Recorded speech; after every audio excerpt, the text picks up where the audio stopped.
마태복음 3장 13절부터 17절까지의 말씀입니다. 이때에 예수께서 갈릴리로부터 요단강에 이르러 요한에게 세례를 받으려 하시니 요한이 말려 이르되 내가 당신에게서 세례를 받아야 할 터인데 당신이 내게로 오시나이까? 예수께서 대답하여 이르시되 이제 허락하라. 우리가 이와 같이 하여 모든 의를 이루는 것이 합당하니라 하시니 이에 요한이 허락하는지라. 예수께서 세례를 받으시고 곧 물에서 올라오실새 하늘이 열리고 하나님의 성령이 비둘기같이 내려 자기 위에 임하심을 보시더니 하늘로부터 소리가 있어 말씀하시되 이는 내 사랑하는 아들이요 내 기뻐하는 자라 하시니라. 아멘. 우리는 지난주부터 교회력으로 주현절을 지내고 있습니다. 주현절은 예수님께서 세상에 나타내 보이심을 기억하고 기념하는 기간으로서 사순절, 예수님의 고난 받는 것을 기억하는 사순절 이전까지입니다. 올해는 주현절 이후 주일이 7번 있습니다. 이게 주현절은 양력이고 사순절은 음력으로 하니까 주현절 이후 주일이 5번 있을 때도 있고 7번 있을 때도 있는데 올해는 7번 있습니다. 그래서 저는 이제 주현절 시리즈 설교를 계획하고 지난주에는 이제 마가복음 1장 1절부터 8절까지 말씀으로 복음의 시작 예수님이라는 제목으로 말씀을 나눴습니다. 말씀의 주제는 역사의 나타남이었습니다. 지난주 말씀을 잠시 요약해 봅니다. 예수님은 역사에 실제로 나타나셨습니다. 예수님은 구약에 제시된 구약 예언의 완성이시고 동시에 신약에서 제시된 복음의 시작입니다. 예수님은 역사의 분기점이자 갱신자입니다. 이 예수님이 우리를 찾아오셔서 우리 안에서 복음을 시작하셨습니다. 예수님이 내 삶의 역사에도 나타나셨고 또 나를 하나님의 자녀, 하나님의 사람으로 만들어 주셨습니다. 이제 나를 통해 기록되는 하나님의 역사에도 예수님이 나타나셔서 우리를 인도해 주실 것입니다. 오늘 말씀으로 들어갑니다. 오늘은 세례를 받으신 예수님, 죄와 맞닥뜨리신 예수님을 함께 봅니다. 주현절을 기억하는 사람들 중에는 예수님이 요단강에서 세례를 주는 요한에게 찾아가셔서 세례를 받으시는 그 모습으로 예수님이 세상에 나타나셨다 이렇게 생각하는 분들이 있습니다. 예수님이 공생에 즉 사람들에게 나타나셔서 공적인 일을 하기에 앞서서 몇 가지 준비하는 일을 하셨는데 그 중에 하나가 곧 세례를 받는 일이었습니다. 세례를 받는 일이 공생의 사역을 준비하는 일이었습니다. 또 하나님의 권위를 당신 안에 확보하는 일이었습니다. 그리고 예수님이 세상에 당신을 공식적으로 드러내는 일이었습니다. 당시 요한이라고 하는 사람이 요단강에서 회개를 외치고 사람들에게 세례를 베풀었습니다. 세례 요한은 이사야 예언대로 주님이 오실 길을 준비하고 오실 길을 평탄하게 하는 사명을 가진 사람이었습니다. 요한이 예수님을 대면하지 않았을 때도 예수님을 소개하고 높였는데 이제 예수님을 만난다면 어떻게 하면 될까요? 내가 모르는 저분이 내가 그냥 어렴풋이 알고만 계시는 분이 있는데 그분 참 멋진 분이라고 늘 내가 이렇게 그분을 칭찬하고 그분을 자랑하고 다녔는데 그분이 내게 찾아와서 나를 만나준다면 이게 얼마나 놀라운 일이겠습니까? 그러니까 요즘 이제 스포츠가 사람들에게 인기가 있으니까 잘하는 축구 선수가 있으면요 그 축구 선수를 좋아합니다. 막 축구 선수에게 팬레터라고 해서 편지도 보내고 막 선물도 막 보냅니다. 근데 그 축구 선수가 내 팬레터를 읽었어요. 내 선물을 봤어요. 너무 고마워갖고 나에게 답장해 주는 것뿐만 아니라 한국을 방문하면 나를 만나주겠다고 한다면 이게 얼마나 기쁜 일이겠습니까? 아니, 유명한 축구 선수 하나만 만나도요, 기분 좋습니다. 제가 그 태국에 한국어 교육을 하러 갔던 적이 있었는데, 거기에 이제 중고등학생들이 몇 명이 한국에 방문한 적이 한 번 있었습니다. 이제 하루는 이 중고등학생들을 한국 서울에 몇 군데 이제 안내를 해줬어요. 그랬더니 어디 가고 싶냐 했더니 SM 엔터테인먼트에 가고 싶대요. 이수만 씨라고. 이수만 씨가 운영하는 이 가수들 만드는 그 회사, 거기 한번 가고 싶대요. 그래서 거기에 갔는데 웬걸 안에는 못 들어가고 이 1층의 로비에서 커피 한 잔 마시고 왔을 뿐입니다. 그 또 어디 가고 싶냐 그랬더니 압구정동에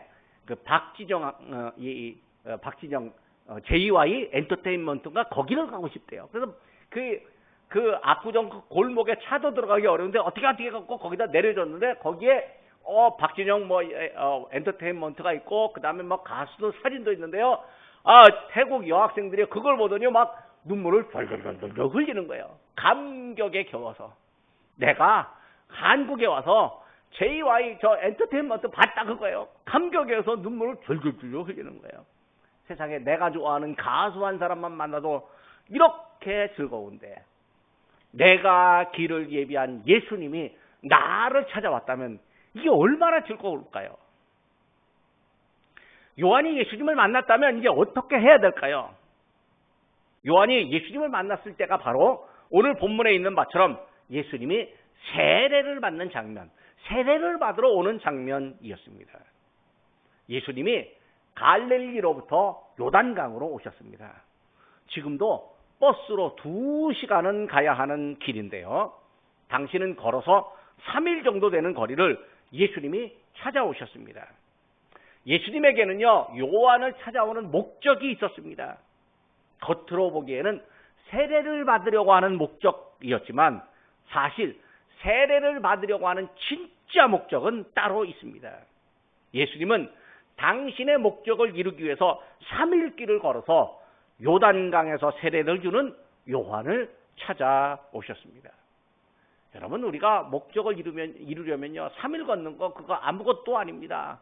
어떤 사람은 목적을 이루기 위해서요 과거에는 그 일주일 15일을 배 타고 걸어서 또는 기차로 간 적도 있었습니다. 과거에 우리가 일본의 망할 위기에 있었을 때 고종 황제가 몇 사람을 불렀습니다. 회의에서 평화회의를 하는데 그 평화회의에 참여해서 우리의 어려움을 알리고 일제의 만행을 좀 알려라. 그때 이균이라고 하는 사람이요, 이 서울에서 출발해갖고 한양에서 출발해갖고 네덜란드 헤이그까지 가는데 어떻게 갔냐? 비행기 그때 없었습니다. 배로 가기도 어려웠습니다. 어떻게 갔냐? 한양에서 출발해가지고요 중국까지 갔습니다. 저 꼭대기까지 올라갔습니다. 저 블라디보스톡까지 어떻게 갔습니다. 그 다음에 블라디보스톡에서요 모스크바까지 12,000km나 되는 그 시베리아 횡단 열차를 탔습니다. 횡단 열차요 지금도 시속 60km로 가는데요 꼬박 6박 7일을 가야 됩니다. 6박 7일을 꼬박 간 다음에 거기서 모스크바에서 다시 상트페테르부르크로 해갖고 핀란드로 해갖고 어떻게 육로 해서 네덜란드 헤이그까지 꼬박 15일 동안을 갔다고 합니다. 그래서 거기서 이 조선의 어려움을 알려주었다라고 합니다. 목적이 분명하면요 아무리 고생돼도 그 걷는 길이 고생으로 생각되지 않습니다. 예수님도요 분명한 목적을 갖고 세례 요한을 찾아갔습니다. 요한이요 자기를 찾아오신 예수님을 봤습니다. 내가 저분의 길을 예비하려고 하니까 나를 찾아온 예수님은 세례 요한이 단번에 알아봤습니다. 왜 오는지도 알았습니다. 내게 세례를 받으러 오는 것을 알았고 내게 세례를 받으러 오는 걸 보니 민망할 따름입니다. 요한이 말합니다. 내가 당신에게 세례를 받아야 되는데 어찌하여 당신이 내게로 세례 받으러 옵니까? 나를 알고요 상대를 알면 겸손해집니다. 할 수 있는 일과 할 수 없는 일을 구분할 줄도 압니다. 할 수 있는 일은 하겠다고 하지만 할 수 없는 일은 안 됩니다. 못합니다라고 거절할 줄도 압니다. 예수님이 대답하십니다. 이제 허락하라. 우리가 이와 같이 하여 모든 의를 이루는 것이 합당하니라. 예수님이 세례받는 일은요, 의로운 모든 것을 다 이루는 일이라고 예수님이 대답하십니다. 세례는 요한과 예수님의 권위가 드러나거나 또 혹은 누가 더 높고 누가 더 낮은 서열의 문제가 아닙니다. 누가 먼저 왔고 누가 나중에 온 순서의 문제도 아닙니다. 세례는 하나님이 원하시는 의를 이루는 일이었습니다. 세례의 가치는요, 하나님의 의가 드러나는 일입니다. 요한은요, 의를 이룬다라고 하는 예수님의 말씀에 수긍하여서 예수님께 세례를 베풀려고 합니다. 예수님이 요한에게 세례를 받고 물에서 올라옵니다. 그때 예수님 위에 신비한 현상이 나타났는데 16절 말씀입니다. 하늘이 열리고 하나님의 성령이 비둘기같이 내려 자기 위에 임하심을 보시더니, 그리고 하늘에서부터 소리가 들립니다. 이는 내 사랑하는 아들이여 내 기뻐하는 자라. 예수님의 세례 받으심은요, 세례 요한에게 보이심이었습니다. 또 사람들에게 나타남이었습니다. 그리고 하나님의 성령이 나타나는 일이었습니다. 예수님이 세례 받으신 이후에 하나님께서 예수님은 사랑하는 아들이다, 내 기뻐하는 사람이다 라고 하늘의 소리를 들려주셨습니다. 즉 예수님이 세례 받으신 이후에 하나님이 아들의 권위를 인정하신다고 공식적으로 알려주었습니다. 지금까지 예수님의 세례 받으심을 하나님의 의를 이루는 일이며 사람과 하나님 앞에 나타나고 권위를 인정받는 것이라고 말씀드렸습니다. 그렇다면 하나님의 의를 이루는 그것이 어떤 방법으로 이루어질까요? 하나님이 아들의 권위를 인정하셨는데 아들은요, 아버지로부터 인정받은 권위를 갖고 과연 무엇을 하실까요? 권위는요, 어떤 일을 할 자격과 능력을 갖추었고, 그분이 그 일을 하는 것이 당연하고 마땅하다고 인정받는 것을 의미합니다. 과연 예수님은 무엇을 하심으로 당신의 권위를 바르게 사용하실까요? 사람들은 자기 권위를 잘못 사용함으로 남에게 피해를 끼치고 죄를 범합니다. 그래서 회개해야 되고요, 권위를 바르게 사용해야 합니다. 그러므로 예수님도 아버지 하나님으로부터 받은 권위를 바르게 사용하셔서 사람들에게 무엇인가 유익을 주어야 합니다. 과연 예수님이 사람들에게 주는 유익이 무엇일까요? 그 사람들, 나를 포함한 사람들이니까 예수님이 나에게는 어떤 유익을 주실까요? 하나님의 의를 이루는 것과 사람들에게 유익을 주는 것은 두 가지 같습니다. 하지만 사실은 하나입니다. 그것은 의와 반대가 되는 죄가 사라지게 되는 것, 죄인으로 살아가는 사람, 죄인으로 살아가는 나의 죄가 사라지는 것, 하나님의 의를 알고 하나님 앞에서 의인이 되게 하는 일입니다.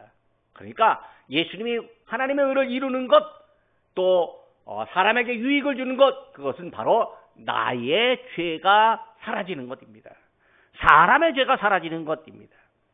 예수님은요, 세례를 받으심으로 사람들을 의롭게 하는 방법을 만들어 놓으셨습니다. 예수님만 따라가면 하나님으로부터 의인이라고 인정을 받게 됩니다. 우리가 알다시피요, 사람들은 모두가 다 죄인입니다. 로마서 3장 10절에 보면 성경에 의인은 없나니 하나도 없도다 라고 말합니다. 이것은 시편 14편 3절에 있는 선을 행하는 자가 없으니 하나도 없도다라고 하는 말씀을 가져온 것입니다. 사람에게는요, 선을 행할 수 있는 것 같지만 하나님이 보시기에는 선을 행할 능력이 부족합니다. 죄인이란 사실 죄를 행할 능력은 갖고 있으면서도 선을 행할 능력은 없는 사람들입니다. 왜냐하면 어거스틴의 말처럼 죄는 선의 결핍이기 때문입니다. 우리가 작년에 주기도문 강해를 했는데요. 주기도문을 보면 사람은요, 사람에게 잘못할 수 있고요. 하나님께 죄를 짓고요. 시험에 빠질 수도 있고 악에서 헤매는 존재입니다. 그러니까 우리가 다 이런 죄인입니다. 하나님이 이런 죄인들을 구원하시려면, 당신의 자녀로 만들어주시려면 어떻게 하시면 될까요? 하나님이 죄인을 그냥 무조건 오라 해서 받아들이면 될까요? 의로운 하나님이 죄인을 받아들이시려면 죄인에게서 죄를 없애주셔야 합니다. 그리고 의인으로 만들어 주셔야 합니다. 왜냐하면 의로운 하나님이시니까 우리도 의로운 사람이 되어서 의로운 하나님과 의롭게 된 우리가 만나야 하기 때문입니다. 의로운 존재끼리 만나야 하기 때문입니다. 의인으로 변화된 사람이 하나님으로부터 받아들여집니다. 하나님이 죄인을 의인으로 만들려고 하는 계획과 생각, 그리고 하나님의 섭리를 갖고 계신데 이것을 우리는 하나님의 의다 이렇게 말합니다. 하나님의 섭리와 의가 곧 사랑으로 나타났습니다. 하나님께서 독생자 예수님을 세상에 보내심으로 우리 같은 죄인을 의인으로 만들려고 하셨습니다. 독생자 예수님이 사람을 의인으로 만드시는 것, 이것이 곧 하나님의 의를 이루는 일입니다. 그러면 세례가 어떻게 하나님의 의를 이룰 수 있겠습니까? 세례는요, 죄를 씻는 상징적인 행위입니다. 사람의 몸이 더러워지거나 냄새가 나면 목욕을 합니다. 물로 씻습니다. 더러운 때가 말끔히 씻겨지고 몸에서 냄새가 사라집니다. 목욕을 하면요, 개운한 느낌이 드는 것 역시 몸에 물로 몸을 씻었기 때문에 더러운 것이 씻겨져 내려갔기 때문입니다. 목욕을 하고 보면요, 나를 씻은 물이 더러워진 것을 보게 됩니다. 그러니까 나의 더러운 것이 물속으로 들어간 거예요. 세례가 이와 같은 것입니다. 세례를 받으면 나의 더러운 죄가 물속으로 들어갔습니다. 세례를 받음으로 사람이 일단 죄로부터 깨끗해진 상징적 행위이지만 그 상징을 우리는 믿습니다. 그러면 예수님이 세례를 받으셨는데 예수님도 죄인일까요? 예수님도 죄인이기 때문에 죄를 씻기 위해서 세례를 받으셨을까요? 그렇지 않습니다. 예수님은 죄가 없는 분이었습니다. 히브리서 4장 15절을 보면 예수님은 모든 일에 우리와 똑같이 시험을 받으신 이로되 죄는 없으시니라 이렇게 말합니다.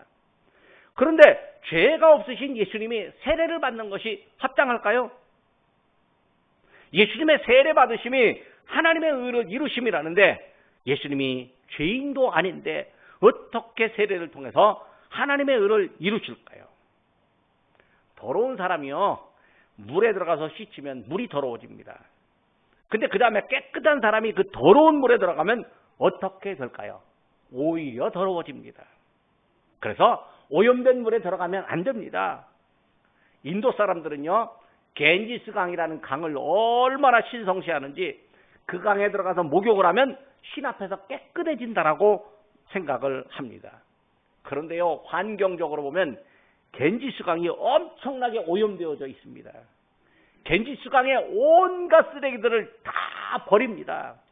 우리는요, 다 쓰레기들 다 태우기도 하고 이렇게 다 정화해서 이 한강물이 더러워져도요, 한강이 다시 소독도 하고 깨끗해져서 그 한강물 퍼다가 아리수라고 먹는 음료수로 만들기도 하는데요. 겐지스 강 그 물 못 먹습니다. 겐지스 강에요, 어떻게 하느냐면요, 죽은 사람들 화장하도록 해갖고 죽은 사람을 딱 띄워놓는데 거기다가 나무 탁 띄워놓고 그 나무 위에 죽은 사람 올려놓고요, 그 다음에 나무에 석유를 분 다음에 불을 붙입니다. 그 화장을 하는데 그걸 겐지스 강으로 띄워버립니다. 그러면 겐지스 강이 어떻게 되겠어요? 그 사람의 시신, 탄죄 그 안에 다 들어갑니다. 거기다가 또 사람의 배설물을 다 버립니다. 이런 겐지스 강에서 목욕을 하면 진짜 깨끗해질까요? 그들의 믿음은 신 앞에서는 깨끗해진다라고 생각할지 몰라도요, 그들의 몸에는요, 오염물질이 달라붙습니다.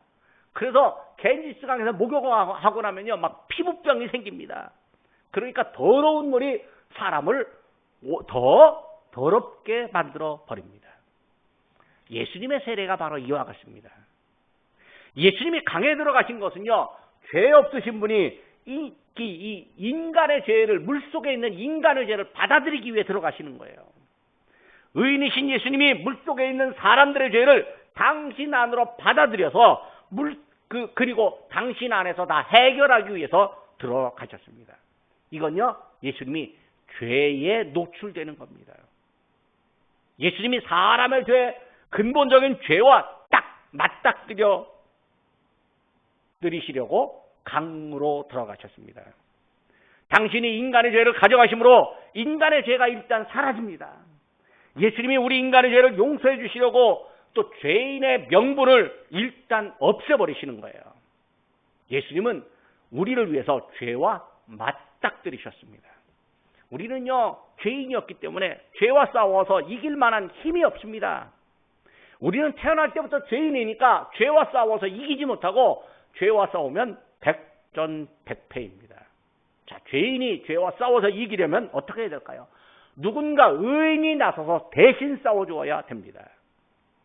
과거에는요, 전쟁터에서 병사들끼리 아무리 싸워야 승패가 쉽게 나지 않습니다. 그런데 장군들끼리 대결을 해갖고 한쪽이 이기면요, 승패가 쉽게 납니다. 이긴 쪽에 사기가 올라가고 승패가 판가름됩니다. 자, 우리의 죄를 용서하시려고 누가 대신 싸워주실까요? 죄가 없으신 예수님입니다.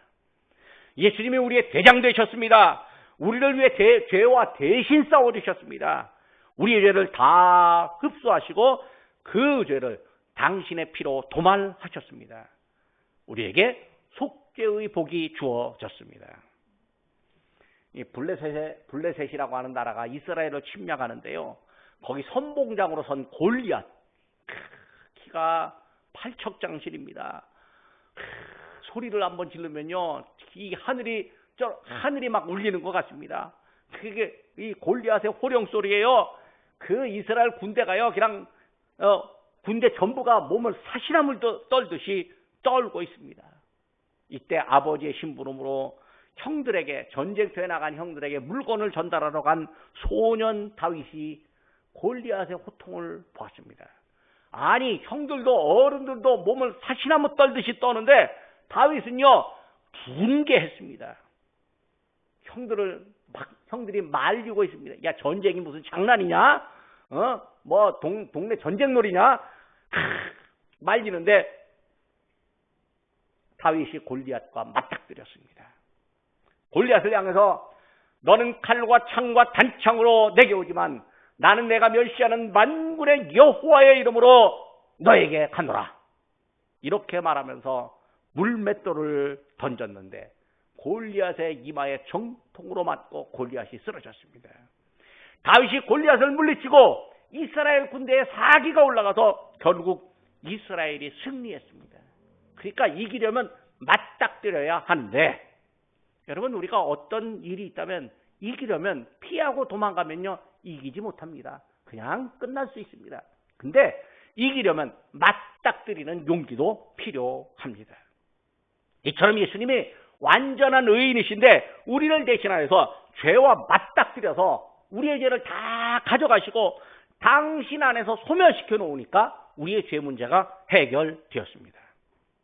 그래서 우리는 예수님 덕분에 죄인이 아닌 의인, 죄의 종이 아닌 하나님의 자녀로서 의로운 자유인이 됩니다. 이제 우리는 죄의 문제로 고민하지 않아도 됩니다. 예수님을 믿는 사람에게 의롭게 되는 복된 길이 주어졌습니다. 이걸 발견한 마틴 루터가 율법과 같은 당시의 교회법으로부터 시대를 옥죄는 중세의 종교개혁을 일으키고 믿음의 자유를 찾았습니다. 우리가 지금 믿음의 자유를 찾아 생활하고 있습니다. 그런데 인간은 계속 죄를 짓습니다. 그러면 우리가 또 세례를 받아야 될까요? 그렇지 않습니다. 한 번 받은 세례인데 또 세례 안 받습니다. 예수님은요, 사람을 죄로부터 영원히 단절시켜 놓으셔야 합니다. 그것이 곧 죄인의 모습처럼 된 당신이 피를 흘리심으로 가능합니다. 구약시대 사람들은요, 양의 피를 흘려야 사람의 죄가 용서된다고 생각했습니다. 히브리서 9장 22절 말씀입니다. 율법을 따라 거의 모든 물건이 피로써 정결하게 되나니 피 흘림이 없은즉 사함이 없느니라. 하나님은요, 독생자 예수님을 양으로 만드시고 피로 흘리게 하셨습니다. 그래서 세례 요한은 예수님을 향하여서 세상 죄를 지고 가는 하나님의 어린 양이다, 이렇게 불렀습니다. 히브리서 9장 28절에는요, 그리스도가 많은 사람의 죄를 담당하시려고 단번에 들이신 바 되었다, 이렇게 말을 합니다. 그러니까 깨끗한 예수님이 인간의 더러운 죄를 받아들이신 어린 양이 되어서 피를 흘림으로써 인간의 죄를 용서하셨습니다. 이걸 믿는 사람이 바로 의인이 됩니다. 성경은요, 믿음으로 의로워진다라고 말합니다. 로마서 5장 1절에 우리가 믿음으로 의롭다 하심을 받았다 말합니다. 이 믿음은 예수님께서 성령을 통해서 우리에게 주는 선물입니다. 믿음을 갖게 되는 건요, 나의 자발적인 생각이나 의지가 아니라 성령께서 우리에게 주시는 감동, 선물입니다. 즉 예수님께서 우리에게 성령을 보내주심으로 우리에게 믿음을 주십니다. 예수님께서 성령으로 세례를 준다는 의미가 바로 이겁니다. 예수님이 성령의 세례로 우리에게 믿음을 주시고 우리를 의롭게 하십니다. 이것이 바로 하나님의 의를 이루는 일입니다. 세상에 죄를 지었어도 다시 아버지께 와서 고백하고 의로움을 다시 확인할 수 있는 것은 성령의 감동으로 우리를 불러주셨기 때문에 그렇습니다. 예수님이 요단강에서 세례를 받고 올라오실 때 신비한 현상이 보였고 신비한 음성이 들렸습니다. 내 사랑하는 아들, 내 기뻐하는 자라는 말씀으로 하나님께서 독생자 예수님의 권위를 사람들에게 알려주셨고 죄와 맞닥뜨려 이기는 분 예수님께서 사람들의 죄를 다 가져가시고 없애주시며 사람들을 의인으로 만드실 거라고 하는 확증의 말씀을 하늘로부터 들려주셨습니다. 예수님이 하나님으로부터 성령을 받으셨습니다. 예수님은 또 성령을 우리에게 보내셨습니다. 제자들에게는 보혜사를 보내겠다고 약속하셨습니다. 예수님은요, 하나님의 아들로서 하나님이 맡기신 일, 아버지로부터 받은 사명, 의로운 사명을 완수하셨습니다. 그 일은 사람들, 우리들에게 믿음을 주는 일입니다. 죄에서 돌이켜 의롭게 하는 일입니다. 그 일은 사람들에게 믿음을 주는 하나님의 의로움입니다. 예수님은 하나님의 아들로서 세상에 오셔서 하나님의 의를 이루셨습니다. 예수님은 죄에 노출되고 죄와 맞닥뜨리심으로써 우리의 죄를 가져가셨습니다. 그리고 죄를 이기셨습니다. 예수님이 죄인이 되셨지만 죄를 지어서 죄인이 된 것이 아니라 우리의 죄를 가져가시고 대신 죄인이 되어서 죄인으로서 누명을 쓰셨습니다. 그렇지만 예수님은 십자가에서 죽으심으로 인간의 죄가 사라졌습니다. 죄와 맞닥뜨리신 예수님께서 인간의 죄를 다 처리하셨습니다. 죄가 처리된 인간이 바로 오늘을 살아가는 나입니다. 말씀의 결론을 맺습니다. 예수님이 요단강에서 세례를 받았습니다. 이것은 하나님의 의를 이루는 일이었습니다. 하나님의 의는요, 사람들을 죄로부터 구해내는 일입니다. 예수님이 우리를 죄로부터 구하시기 위해서 당신이 스스로 죄와 맞닥뜨리셨습니다. 세례를 받으시는 일이 곧 죄와 맞닥뜨리는 일이었습니다. 그리고 예수님이 스스로 죄인이 되어서 우리의 죄를 가져가시고 우리 죄를 용서하셨습니다. 이제 우리는 용서받은 의인이 되었습니다. 이것을 믿는 일이 곧 성령의 감동으로 됩니다. 예수님은 세례 받으심으로 우리를 의인으로 만드시고 성령의 사람으로 만드셨습니다. 성령의 세례를 우리에게 허락해 주셨습니다. 그 은혜가 바로 저와 여러분들에게 적용되었습니다. 얼마나 놀라운 은혜입니까? 그냥 제가 설명하지만 성령께서 우리에게 오셔서 내 죄가 하나님의 은혜로 예수님의 피로 다 용서되고 나를 의인으로 만드셨구나라고 하는 그 감동과 감격이 우리에게 넘쳐나기를 바랍니다. 기도하시겠습니다. 예수님의 이름으로 성령의 세례를 받도록 인도하시는 하나님 아버지, 물 세례로 저희의 죄악을 씻겨주시고 성령의 세례로 거듭나게 하시는 은혜를 저희에게 주셨으니 감사드립니다. 세례를 통하여 저희를 세상과 구별되는 거룩한 성도가 되도록 은혜를 주심에 저희가 감사드립니다. 이제 저희가 죄악의 세상을 바라보거나 죄악에 맞닥뜨렸을 때 두려워하지 않게 하여 주옵소서. 예수님께서 저희의 죄를 사하시려고 저희 대신 죄와 싸워 이기시며 저희를 속죄하셨으니 이제는 다시 세속적인 사람으로 살지 않게 하시고 하늘나라를 바라보는 경건한 사람으로서 믿음의 승리를 이어가게 하여 주옵소서. 하나님의 아들이요 하나님의 기뻐하는 자라고 인정되신 예수님을 바라보며 살아가는 저희가 되게 하여 주옵소서.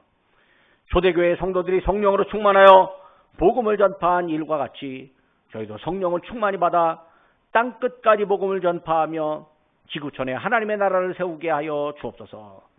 또한 저희로 성령의 세례를 받고 성령 충만한 사람으로서 예수님께서 원하시는 바 허락하신 사역의 권위를 아낌없이 실행하게 하여 주옵소서. 하나님의 나라를 전파하는 사람으로서 죄와 맞닥뜨렸을 때 대장 되신 예수님의 권위로 이기게 하시며 세상의 사람들에게 예수님의 능력과 성령으로 세례받는 일의 귀중함을 알려주게 하여 주옵소서. 저희가 하나님과 늘 동행하면서 때마다 일마다 승리하게 하시기를 예수님의 이름으로 기도드립니다. 아멘.